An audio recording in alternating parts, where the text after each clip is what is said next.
হাজারো চেষ্টা করে এই কুরআনুল কারীমের সিস্টেমকে কখনো বন্ধ করা যাবে? কিয়ামত পর্যন্ত কি যাবে? লক্ষ লক্ষ হাফেজদেরকে দুনিয়া থেকে বিদায় করলেও কিন্তু কুরআনুল কারীমকে বন্ধ করা যাবে? এই কুরআনুল কারীমকে দুনিয়া থেকে বিদায় করা যাবে? হাজারো হাফেজদেরকে মেরে, হাজারো আলেমদেরকে জেলের মধ্যে ভরায়া, হাজারো আলেমদেরকে কষ্ট দিয়ে কি কুরআনুল কারীম বন্ধ করা যাবে?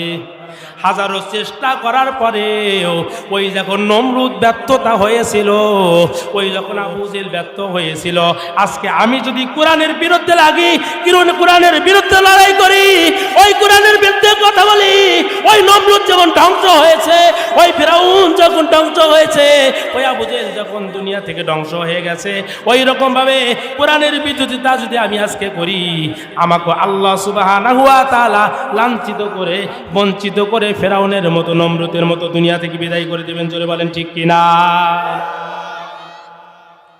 ওহে মুসলমান দাঁড়াও তুমি, সাথে নিয়ে যাও কোরআন খানি।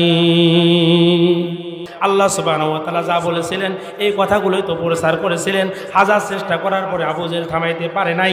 পৃথিবীর জমিনে ওই রকম আবু জেহেল উত্তরসূরি যতই আসুক না কেন, কিয়ামত পর্যন্ত চেষ্টা করবে, কিন্তু আল্লাহ পাক রব্বুল আলামিন ওয়া মা কারাল্লাহ আল্লাহু খায়রুল মাকিরিন।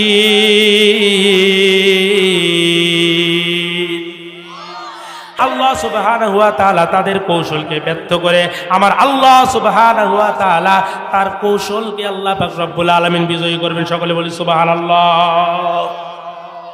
খারাপ লাগতেছে নাকি ভাই? খারাপ আপনাকে লাগতেই পারে। আমি মুসলমান, ইসলাম আমার ধর্ম, আমি যদি মুসলিম হয়ে থাকি তখন কখনো খারাপ লাগতে পারে না। দ্বীনের কথা আমাকে খারাপ লাগতে পারে না, কোরআনের কথা আমাকে খারাপ লাগতে পারে না। আর যদি আমি দ্বীনের কথা আমারে খারাপ লাগে, আজান যদি আমাকে খারাপ লাগে, কোরআন যদি আমাকে খারাপ লাগে, কোরআনের হাফেজকে যদি আমার খারাপ লাগে, আলেমদেরকে যদি আমার খারাপ লাগে, তাহলে আমি নিজে নিজেই ভেবে নেব ওই কোরআনের আলো আমার ভেতরে কিঞ্চিত পরিমাণও না।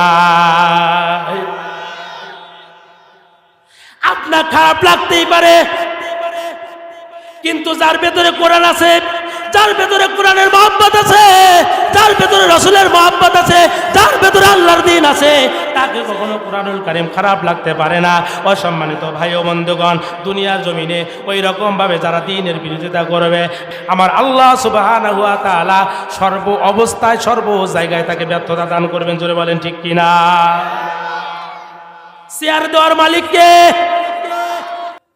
রাজত্ব দান করার মালিককে, আবার রাজত্বটাকে ছিনাইয়া নেওয়ার মালিককে। আল্লাহ একটা চেয়ার দান করেছেন, এই চেয়ারটা যতক্ষণ আমার কাছে আছে, আমি সৎ পথে যদি না চলি, আল্লাহ আমারে দান করতেও পারে। যেমন নমরুদ যদি জালেম শাসক হয়, আল্লাহ নমরুদকেও তো চেয়ার দান করেছিলেন। জোরে বলেন ঠিক কিনা? জালেম শাসকদেরকে আল্লাহ চেয়ার দান করেন, কিন্তু সাময়িক সময়ের জন্য।